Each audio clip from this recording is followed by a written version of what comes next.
N80MR has a very nice instrument panel. The Avionics have been upgraded.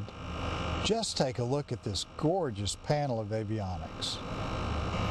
Let's take a look at the pilot side. At the top we have an airspeed indicator, and this is calibrated for the VG kit that's on the airplane with the lower VMC and lower stall speeds. Over here we have your artificial horizon, which has a flight director, and you can see the flight director up in the horizon.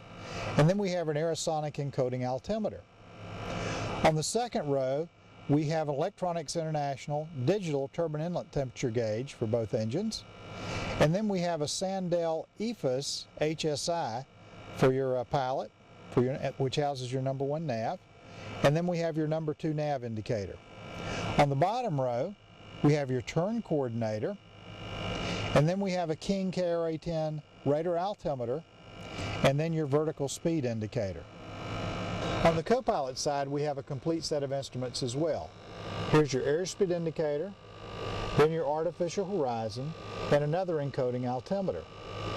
Over here we have an analog turbine inlet temperature gauge, and then an HSI for the pilot, for the co-pilot, excuse me, and then your vertical speed indicator. And down on the bottom you have another turn coordinator. So you have a complete set of instruments for the co-pilot. Now let's take a look at the center of the panel, which houses your instruments and your avionics panel. Up here at the top we have your manifold pressure gauge, then your tachometer, and then you have a Hoskins CFS 2000A digital fuel flow system. Then we have your engine monitoring gauge for your cylinder head temperature, oil pressure, and oil temperature for both engines. At the top of the left stack of Avionics, you have your PS Engineering PMA 7000MS audio panel with your 3 light marker beacons, and this also has your intercom system. This airplane's equipped with a 6-place intercom system.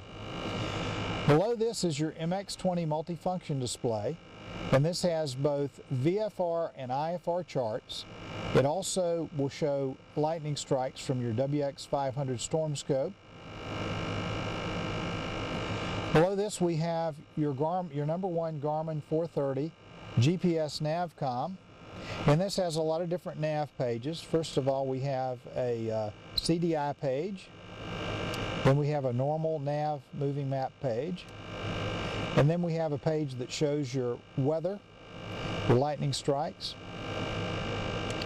and then we have a page that shows your information, and another information page, your satellites, and just more information about the airport.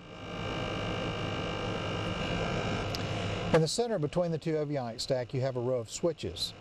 This top switch you can actually select between nav 1 and nav 2 for your autopilot to follow, so it'll follow either 1 or 2 on your autopilot.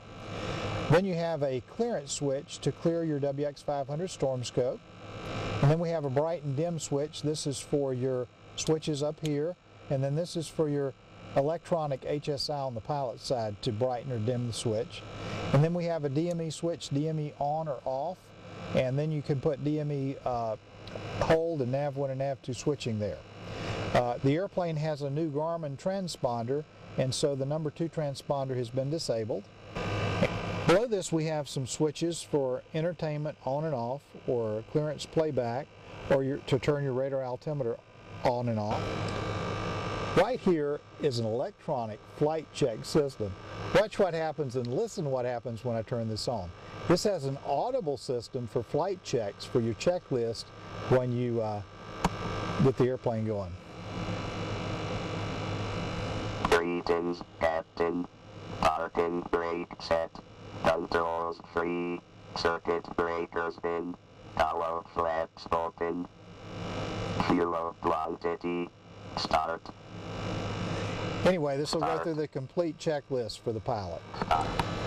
The second row of Avionics houses your Sperry 200 Primus color radar, and then you have a newer generation Garmin 327 transponder, and then your number 2 Garmin 430 GPS, and this has much the same modes as the number 1 GPS that we saw before. Now let's take a look at the pilot's control wheel. On the side over here we have a pitch sync button, which is much like control wheel steering, to pitch sync your flight director and your artificial horizon. In the front we have an autopilot disconnect button, and then on this side is your mic button. On the top you have an electric trim switch, and then we have a digital control wheel clock down here. On the right hand side of the control wheel we have the checklist button that we used a while ago when we were having the audible checklist talk to the pilot. And then we have a map light button, which puts a map light in the outside air temperature gauge and in your lap. The airplane is also equipped with rose and sun visors, and the heated windshield is in very good condition. As you can see through it very well, and the whole airplane seems to be in excellent condition.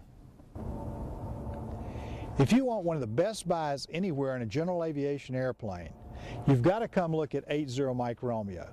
This airplane has very low time engines, a recent annual inspection, great equipment. It's equipped for flight into known ice. It's pressurized and air conditioning. It has beautiful paint, a beautiful leather interior. It's equipped with a Century 4 autopilot, complete with flight director, yaw damp, and an EFIS slaved HSI on the pilot side, a PN101 slaved HSI on the co-pilot side. It has dual Garmin 430 GPS Navcom moving maps, along with an MX20 multifunction display, complete with chart view and also a WX500 storm scope display. In addition, it has a Sperry Promise 200 color radar and a lot of other great equipment.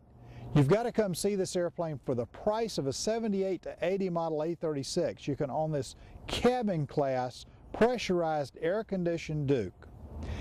Come see us at Carolina Aircraft in Greensboro, North Carolina, or give us a call at 336-665-0300, and be sure to visit CarolinaAircraft.com. Have a great day.